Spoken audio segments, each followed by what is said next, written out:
नमस्कार दोस्तों, आप सभी का स्वागत है मेरे इस YouTube चैनल में। और आज हम करेंगे क्लास 10th का इकोनॉमिक्स का चैप्टर मुद्रा एवं साख। बहुत इजी चैप्टर है, ये तो यूं ही होने वाला है। तो चलिए जानते हैं कि आज के इस वीडियो में हम क्या क्या करेंगे। तो मुद्रा और उसके रूप, वस्तु विनिमय, दोहरा सहयोग, रिजर्व बैंक, साख, स्वयं सहायता समूह। यहाँ पे दोहरा सहयोग इंपॉर्टेंट है, रिजर्व बैंक और साख इंपॉर्टेंट है, और स्वयं सहायता जो समूह है वो बहुत ज्यादा इंपॉर्टेंट है। तो चलिए अब जानते हैं कि जो मुद्रा है वो होती क्या है। मुद्रा एक माध्यम जिसको हम करेंसी कहते हैं किसी भी देश की। हमारे देश की जो करेंसी है वो है रुपया। अब देखिए मुद्रा आखिर में है क्या। मुद्रा एक ऐसा माध्यम है जिससे हम लेन देन कर सकते हैं। दुकान पे जाते हो, कुछ खरीदना है तो पैसे देते हो, मुद्रा देते हो, तभी तो आप वो चीज ले पा रहे हो। तो इसमें आप क्या कर रहे हो, लेन देन कर रहे हो। तो ये मुद्रा जो है वो क्या है, माध्यम है किसका, लेन देन का माध्यम। अब हम यहाँ पे देखेंगे कि जो मुद्रा है वो हमारे पास किन किन रूपों में आती है। कागज का मतलब नोट के रूप में, सिक्के के रूप में, चेक के रूप में, डेबिट कार्ड के रूप में, और भी ऐसे यूपीआई के रूप में, पे के रूप में। ठीक है, अब हम यहाँ पे क्या देखेंगे कि जो मुद्रा माध्यम है, जो मुद्रा है उसमें वस्तु विनिमय और दोहरा सहयोग को खत्म करने में उसने हमारी कैसे हेल्प की है। वस्तु विनिमय का मतलब जानते हैं, एक यहाँ पे आदमी है, उसे क्या चाहिए, गेहूं चाहिए, ठीक है, और उसने दूसरे आदमी को गेहूं दिए और चावल ले लिए। फिर से बता देती हूँ, एक आदमी है, उसे चावल चाहिए, उसके पास गेहूं है, उसने गेहूं दूसरे को दिया और उसे चावल ले लिए। मतलब कि वस्तु के बदले वस्तु का लेन देन, आदान प्रदान करना ही वस्तु विनिमय कहलाता है। अब हम जानते हैं दोहरा सहयोग के बारे में। ऐसे टॉपिक इंपॉर्टेंट है, सबके पास आ सकता है। इसको एक एग्जाम्पल के रूप में जानते हैं। देखिए यहाँ पे रोहित नाम का एक लड़का है, उसे क्या चाहिए, जूते चाहिए, ठीक है, वो जूते चाहिए, लेकिन उसके पास है क्या, केले है।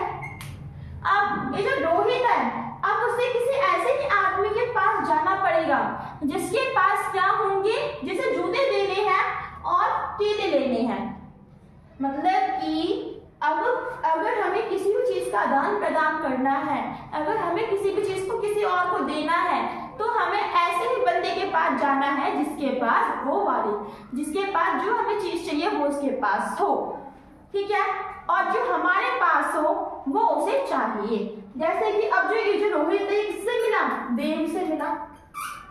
देव को ना यहाँ पे केले नहीं चाहिए, उसे क्या चाहिए, उसे ना फ्रूट्स चाहिए, उसे फल चाहिए। तो ऐसे में वो इससे जूते नहीं ले पाएगा। फिर वो किससे मिला, प्रीति से मिला। अभी जो प्रीति है, इसको केले चाहिए लेकिन और इसके पास जूते भी है, तो यहाँ पे क्या करेगी, इसको जूते दे देगी और इससे केले ले लेगी। आई होप कि आपको ये जो एग्जाम्पल है दोहरा सहयोग का वो आपको समझ में आ गया होगा। अब आते हैं आगे, जो है समर्थक ऋणधार। समर्थक ऋणधार का मतलब क्या होता है कि अगर मुझे किसी से क्या चाहिए, पैसे चाहिए, मतलब कि मैं किसी से कर ले रही हूँ, अब अगर मैं उसे बाद में अब जो कर है वो नहीं दे पाऊँ, तो मुझे एक ऐसी चीज दाव पे लगानी पड़ेगी जो मैं उसे बाद में दे सकूँ। जैसे कि एक घर है, ठीक है, और मैंने किसी से क्या करे 5 लाख रुपए दे दिए। मैंने उससे क्या बोला कि अगर मेरे पास पैसे नहीं होंगे तो तुम मेरा घर ले सकते हो। तो इसी को आप कहेंगे ऋणधार। मतलब कि हमारे पास कोई वस्तु नहीं है, हमने किसी से कर लिया है, और अगर हमारे पास वो कर चुकाने के लिए पैसे नहीं है तो हमें उसे कोई ऐसी वस्तु देनी पड़ती है जिससे उसका कर चुक जाए, माफ हो जाए। अब हम आगे आते हैं किस पे, रिजर्व बैंक पर। तो अब हमारे पास यहाँ पे टॉपिक क्या आ गया, रिजर्व बैंक। रिजर्व बैंक क्या है कि ये हमारे पूरे भारत देश की एक प्रमुख बैंक है, जो कि जितनी भी जो बैंक है आप उन सब पे निगरानी रखती है। आपके पेपर में रिजर्व बैंक क्या है और इसके कार्य से लेकर क्वेश्चन आएगा। तो चलिए अब हम जल्दी से इसके कार्य को देखते हैं। सबसे पहले तो मुद्रा पे निगरानी का मतलब क्या, सॉरी, सबसे पहले मुद्रा को जारी करता है, ठीक है। मतलब कि अगर सरकार ने कोई नया नोट निकाला है तो उसको जारी कौन करेगी, रिजर्व बैंक करेगी। सेकंड, बैंक पे नजर। अब भारत देश में और जितनी भी बैंक है उन सब पे क्या रखेगी, ये नजर रखेगी। ब्याज दर वो ऋण दर पर नजर रखती है। अब देखिए कई बार क्या होता है कि जो लोग हैं वो बैंक से भी क्या लेते हैं, ब्याज लेते हैं, सॉरी बैंक से भी क्या लेते हैं, उधार लेते हैं। तो जो बैंक है उसमें कितना ब्याज लगा रही है उन सब पे क्या रखेगा, नजर रखेगा। फिर बैंक के पास कितना धन है उस पर भी नजर कौन रखेगी, रिजर्व बैंक रखेगी। और ऋण वितरण पे भी जो नजर रखेगा वो कौन करेगा, रिजर्व बैंक। और इसका क्या काम होता है वो मैं आपको बता देती हूँ। स्वयं सहायता जो समूह है उस पर भी निगरानी रखने का इसका काम होता है। तो आपके पास इस तरह से 5 से जो 6 मुख्य बिंदु आ जाते हैं, पेपर में लिखिए, पूरे मार्क्स ले जाएंगे। अब हम आते हैं यहाँ पे साख।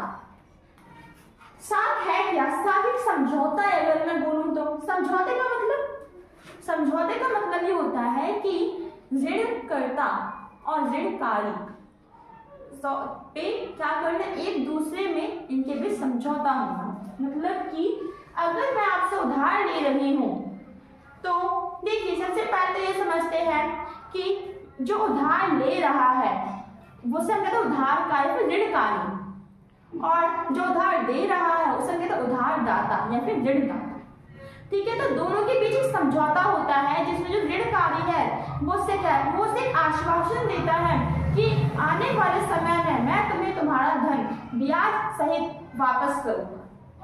तो इसी को हम क्या कहते हैं, साख कहते हैं। अब हम आते हैं यहाँ पे नेक्स्ट टॉपिक पे कि जो साख कितने प्रकार की होती है। तो ये फॉर्मल और इनफॉर्मल। इनफॉर्मल मतलब कि औपचारिक और अनौपचारिक होती है। औपचारिक साख मतलब कि जो हम बैंक से लेते हैं, इसके हमारा होम लोन हो गया और गोल्ड लोन हो गया। अब इनफॉर्मल जो कि हम अपने दोस्त, चाचा, मामा, ताऊ, मतलब कि अपने घर के सदस्य से लेते हैं, ठीक है। समझ में आ गया साख औपचारिक और अनौपचारिक। हम आते हैं कि जब हम किसी से साख लेते हैं, जब हम किसी से उधार लेते हैं तो कौन कौन से हमारे सामने शर्तें होती है। 3 शर्तें, ब्याज दर, ऋण धार और दस्तावेज। सबसे पहले तो क्या आता है, ब्याज दर। ब्याज दर का मतलब कि कोई भी अगर आपको उधार देगा तो वो आपको ब्याज के साथ ही देगा।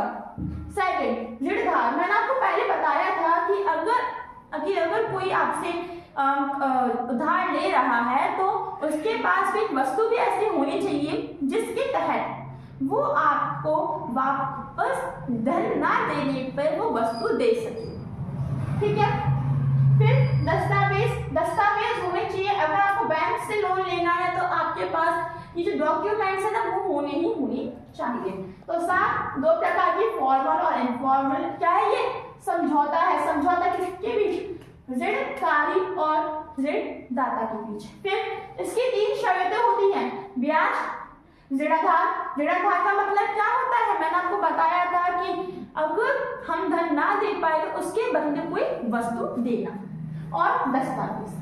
अब हम पढ़ते हैं स्वयं सहायता समूह। आते हैं स्वयं सहायता समूह के बारे में। स्वयं का मतलब अपने आप, सहायता मतलब की मदद करना। अब सबसे पहले हम ये जानते हैं कि भाई ये होता क्या है। इसमें एक गांव के कुछ लोग होते हैं जिनके समूह के क्या होंगे, सदस्य होंगे, ठीक है। अगर उसमें से किसी और ये लोग क्या करते हैं, धन इकट्ठा करते हैं अपना। जैसे कि यहाँ पे कोई मतलब कि यहाँ पे क्या है, सदस्य है, तो आपको यहाँ पे इस तरीके से दिख रहे हैं। और उन सब ने क्या करा, एक धन इकट्ठा करा एक ही बार में, जो कि उनके इमरजेंसी में काम आएगा। अब मोनू को क्या पड़ी हुई, जरूरत पड़ी किसकी, पैसों की। तो जो मोनू है वो यहाँ से पैसे ले लेगा।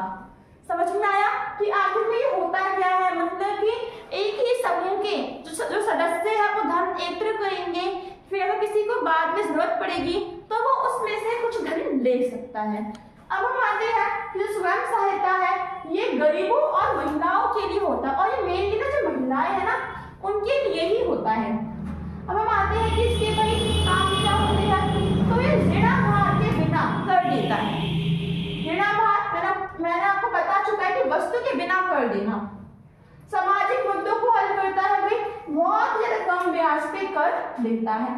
और सदस्य ये जमा पूंजी इकट्ठा करता है, जो निर्धन जो लोग हैं ना हमारे गांव के या फिर शहरों के, उन सबको इकट्ठा करने का काम करता है। समझ में आ गया स्वयं सहायता समूह क्या होता है, इसके काम क्या होते हैं, इससे क्वेश्चन आने के बहुत ज्यादा चांसेस पहले चैप्टर में से। ठीक है, सो मुझे आशा है कि आपको वीडियो पसंद आई होगी, तो लाइक और सब्सक्राइब जरूर करें।